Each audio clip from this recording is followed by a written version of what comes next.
اس شریعت میں اگر اور سنت میں اگر مگر نہیں ہوتی. سنیے نا آپ، پین پہننے والے، داڑھی موڑنے والے یہ سنیں کہ وہاں صرف حجر اسود کے بوسے کی سنت کے بارے میں ایک صاحب نے سوال کیا عبداللہ ابن عمر سے، اس بارے میں آپ کیا کہتے ہیں؟ انہوں نے کہا سنت ہے. اس نے کہا اگر بھیڑ ہو. دیکھیے کہاں آپ کہتے ہیں کہ قانون یہ ہے حکومت کا، کہاں آپ یہ دیکھیے کہ وہاں بھیڑ کی وجہ سے اس نے یہ کہہ دیا بیچارے نے کہ جی اگر بھیڑ زیادہ ہو حجر اسود پر میں نہ پہنچ سکوں تو کیا کیا جائے.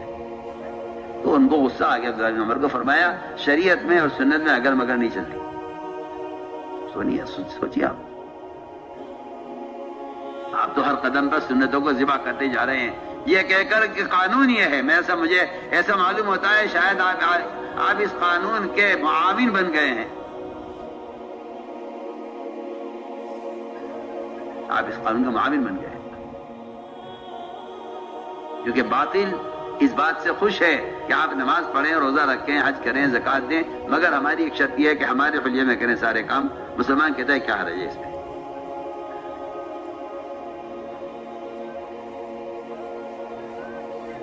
چنانچہ آپ صلی اللہ علیہ وسلم کو روک دیا گیا حضرت کا بوسہ لینے سے. جب دیکھا کہ ان میں اس ایک عمل کے چھوٹنے کا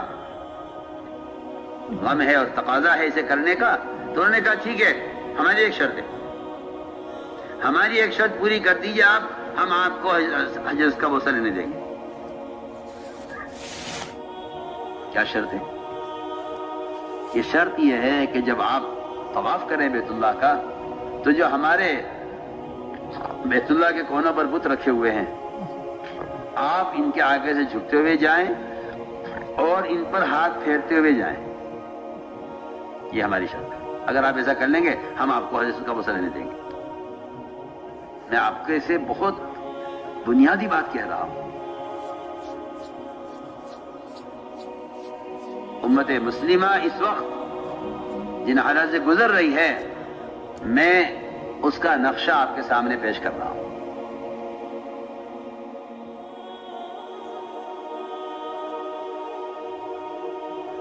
اب توجہ دے میری بات کی طرف. چنانچہ یہ ہوتا ہے کہ انہیں کام سے روکا جائے، جب یہ کہیں گے ہمیں یہ کرنا ہے تو ہم کہیں گے ٹھیک ہے ہماری ایک شرط ہے.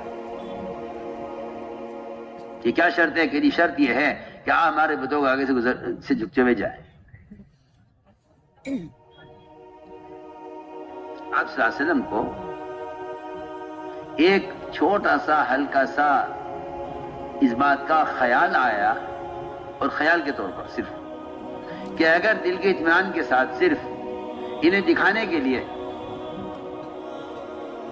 ان کو بیوقوف بنانے کے لیے، اگر بغیر دل کے ارادے کے صرف سر سے اشارہ کر دیا جائے ان کی طرف،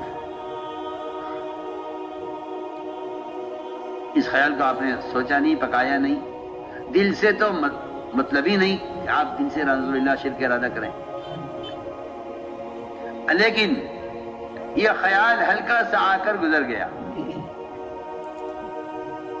شیئن قلیلا، قرآن نے بھی اس کو اتنا تھوڑا کیا ہے کہ شیء تھوڑے کو کہتے ہیں اور قلیل مزید لگا دیا قرآن نے. یہ ذرا سا خیال ہے.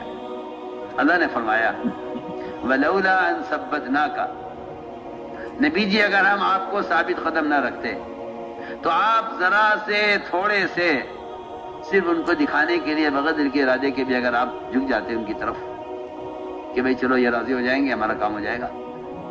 آج تو آپ دیکھ لیجئے امت کا حال. ان کو جہاں چاہو جھکا دو، جو چاہو ان سے کہلوا لو، جہاں چاہو ان سے جو چاہے کروا دو. یہ کہتے ہیں حالات کا تقاضا ہے، مصلحت ہے، اس میں کیا بات ہے، دل ایمان کے ساتھ مطمئن ہے. اللہ نے فرمایا اگر آپ ذرا سے تھوڑے سے بھی ان کی بات کی طرف سے دکھانے کے لیے جھک جاتے تو ہم آپ کو دگنا عذاب دنیا میں دیتے، دگنا عذاب آخرت میں دیتے. میں اس پر معاف صاحب علیہ کے بیان کی ایک مثال آپ کو سنانا چاہتا ہوں. اللہ کرے سمجھ میں بھی آئے اور آپ غور سے سنیں. معاف صاحب علیہ فرماتے تھے یہ میں اس کی مثال آپ کو دے رہا ہوں کہ بھئی یہ تھوڑا سا دین اگر جا رہا ہے تو جانے دو نا. تھوڑا سا اگر ایک سنت کے خلاف قانون آ گیا تو کیا حرج ہے اس کے اندر؟ کوئی ہمیں نماز سے روزے سے حج و زکات تھوڑی روکا جا رہا ہے. یہ سنت کے خلاف ہے، قانون آ گیا ایک سنت کے خلاف، چھوڑ دو اس کو. میں کہتا ہوں آپ سے آج ایسے آپ کو آج کچے علم رکھنے والے مل جائیں گے، وہ کہیں گے جی حالات یہ ہیں، مجبوری ہے، کیا کریں. کیا سمجھتے تھے کہ اس کی مثال دیتے تھے کہ اگر تم نے تھوڑا سا دین یہ کہہ کر چھوڑ دیا تو تم باقی دین بھی تمہارا ضائع ہو جائے گا.